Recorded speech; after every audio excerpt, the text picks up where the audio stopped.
adik-adik, jumpa lagi dengan Bunda Yusnia. Salam literasi dulu ya. Oke, kali ini Bunda Yusnia akan bercerita tentang petualangan Boni. Aku suka kentang. Kalau yang kemarin-kemarin Bunda udah cerita ya tentang singkong, tentang pisang. Sekarang aku suka kentang.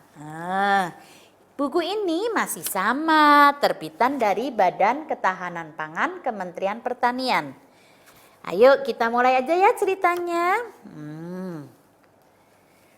Sore hari, Boni mengerjakan PR di rumah Aziz bersama-sama.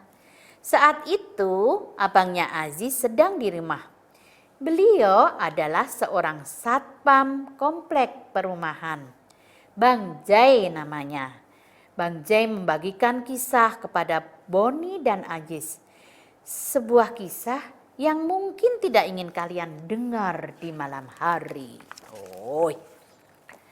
Saat sedang tugas jaga di malam hari, abang melintasi rumah tua yang letaknya di perempatan jalan. Rumah itu mengeluarkan bau yang mirip sekali dengan bau kentang. Lalu abang pun memutuskan masuk ke dalam rumah itu. Bang Jai bercerita. Begitu masuk ke dalam, tiba-tiba abang melihat ada kardus yang terbang melayang. Tapi itu belum apa-apa.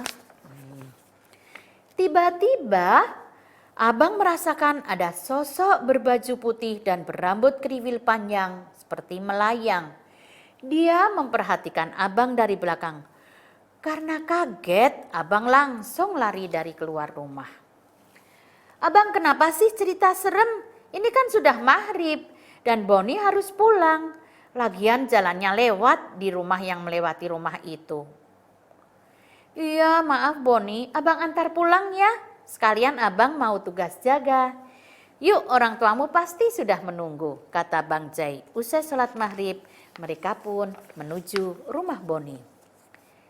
Sambil berjalan pulang, Boni dan Bang Jai asik ngobrol.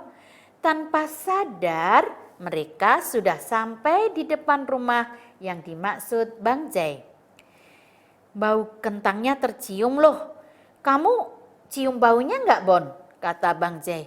Iya, seperti bau kentang, jawab Boni. Karena penasaran, Boni dan Bang Jai memutuskan masuk ke dalam rumah itu. Boni suka dengan baunya. Menurut Boni, baunya sangat lezat. Aroma harumnya mengalahkan rasa takutnya. Begitu masuk ke dalam rumah, tiba-tiba mereka dikejutkan oleh sosok berbaju putih berambut kriwil sedang melayang seperti yang diceritakan Bang Jai. Bang Jai lari tunggang langgang keluar, sedang Boni tetap di dalam rumah. Ternyata sosok itu adalah bapak yang melayang karena menggunakan alat yang aneh. Kamu kok masuk rumah saya dan diam-diam? Kata laki-laki itu. Ampun Pak Hantu, saya cuma penasaran sama bau kentang. Boni mulai merasa takut. Hantu, saya masih hidup. Saya Profesor MK, ahli mekanik dan teknologi pangan, khususnya kentang, jawab orang itu. Boni merasa lega karena orang yang ada di depannya ternyata bukan hantu. Profesor itu mengajak Boni melihat sumber bau kentang tersebut. Sumbernya berasal dari ruang pengolahan kentang. Kentang diolah secara otomatis menjadi kentang yang masak, lalu dibentuk menjadi donat dan roti kentang. Semuanya dibuat pakai mesin dan robot. Keren kan? Rasanya enak dan bikin kenyang. Tapi kamu benar, aroma kentangnya masih terlalu kuat. Sepertinya harus saya kurangi kentangnya, Profesor bergumam. Enggak apa-apa kok, Prof. Aku suka wanginya, aku jadi lapar sekarang, kata Boni. Wah, kamu suka kentang ya? Boleh ambil, tapi harus habis ya. Makanan enggak boleh dibuang-buang. Di tempat lain masih banyak orang yang kelaparan, sahut Profesor. Ia memberi Boni donat kentang. Boni melahapnya sampai habis dan perutnya pun kencang. Prof, kenapa sih mengolahnya malam-malam? Orang kan jadi berpikir rumah ini ada hantunya. Boni bertanya, kalau siang saya sibuk mengajar, jadinya baru sempat di malam hari, jelas Profesor. Saya mengirimnya ke negara yang dilanda kelaparan, supaya semua orang bisa merasakan kenyang. Nah, jadi ini makanan kentang ini saya kirim ke semua negara-negara, terang Profesor.